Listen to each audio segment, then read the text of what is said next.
All right, so I'm gonna tell you a story I heard. This was some years ago, but my Tommy told me this story. My auntie told me this story, and this story came about because the day that I heard it, around that time frame, there was a really bad blizzard and really hard cold that came through, and it was like maybe 40 below with that wind chill. And it was like that for a couple of days in a row. It was really cold. And so it was so cold, I made a little bed by my wood stove. And I had to close off, block out all the rooms and stuff. And I had to sleep like right there for a couple of days in a row. That's my only heat, is that wood stove. And so when we got a break in that cold, I went to go check on my auntie. And so I walked over there, and she was doing good. She told me to, come in and sit down. She made some coffee. We're sitting there visiting. So we kind of were visiting about things in the cold and stuff. And then she said, she's talking about the cold, and she said, hey, she said, I want to tell you this story that Grandpa told me. And so her dad, my grandpa. And so she said one year, she said it was after my grandma had passed away.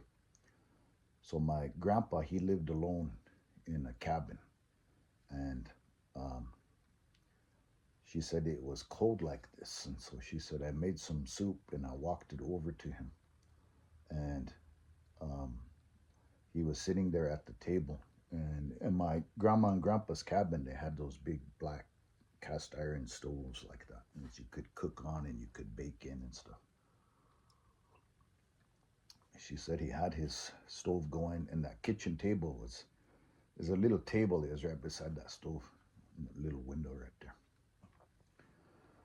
So he was sitting there eating his soup, and he was looking out the window and stuff, and he was kind of quiet. And she said, then he kind of was eating his soup, and then he said,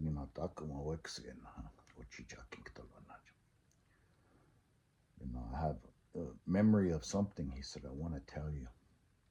And she had never heard this before. He had never told her this before. But he said, in 1925, he said, back in around 1925, when I was a young boy, he said they had a hard cold come in like this, in a blizzard. And and at that time, he just lived with his dad. It was just them two. They lived out to Wolf Creek community. And he said that blizzard was coming, that cold was coming, so we went out to bring the horses in closer. And so they brought them in, and they didn't have like a fancy barn or anything like that. They had like a windbreak and a corral made out of old logs. So they brought them in closer and stuff so they could feed them and kind of get them out of the wind a little bit.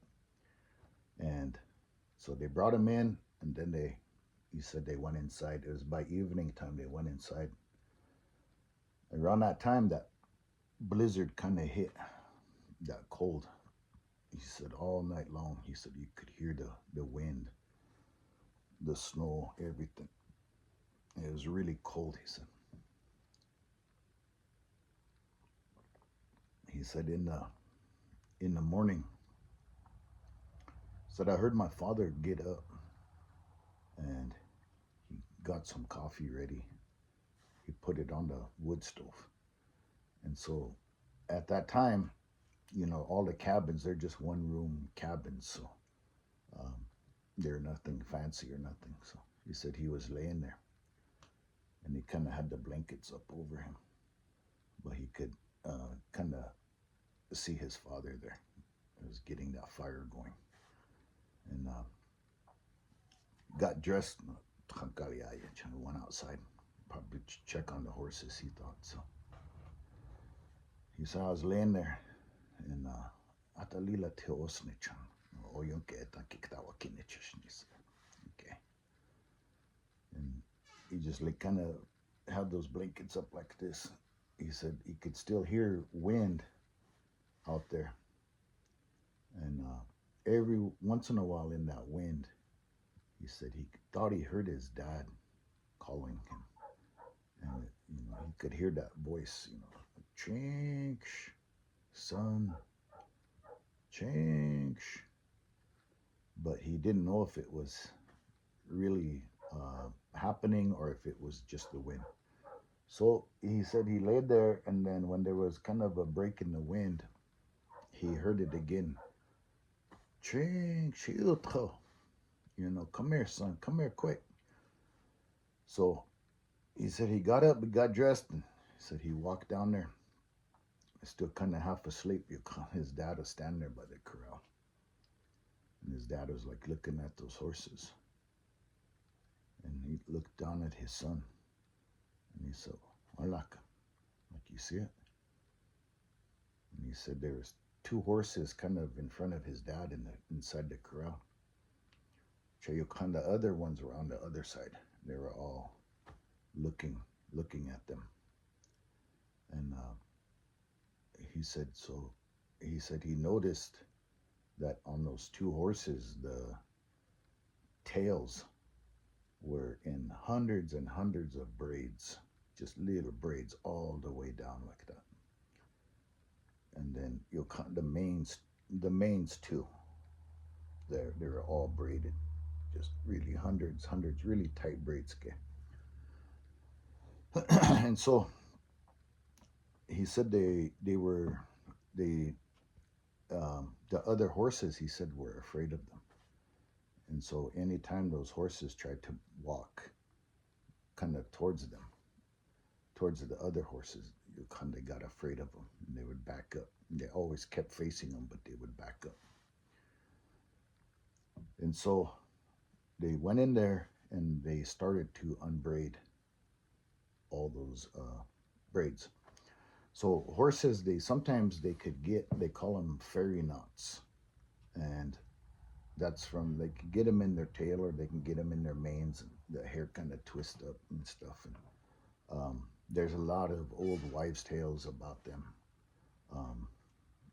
Even going back to Europe, and like little people would ride those horses around at night, and that's why their manes look like that, because those little fairy knots are like stirrups or something. But he said these braids, he said they were all braided all the way down, really tight, hundreds and hundreds of them.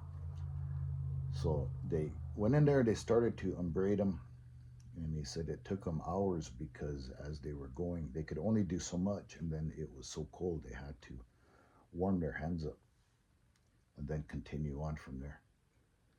And so once they got them all out, he said, "I'll never forget like how beautiful they looked. They were really wavy, and he said, I'll never forget that, the image of those tails and how those manes look like that." And he said after they did that, then those other horses, they kind of accepted them and stuff. And so they just did their chores like that. They went back in the house. And he said the only thing his father ever said about that again was when they went inside. They had coffee and some soup and stuff. And his father said, whatever came in the night to do that, he said, what kind of we don't know what it is, but it's different though. And he said that's the only thing they ever said about it again. They never talked about it again, and that's the only time it ever happened. So anyway, that's the story.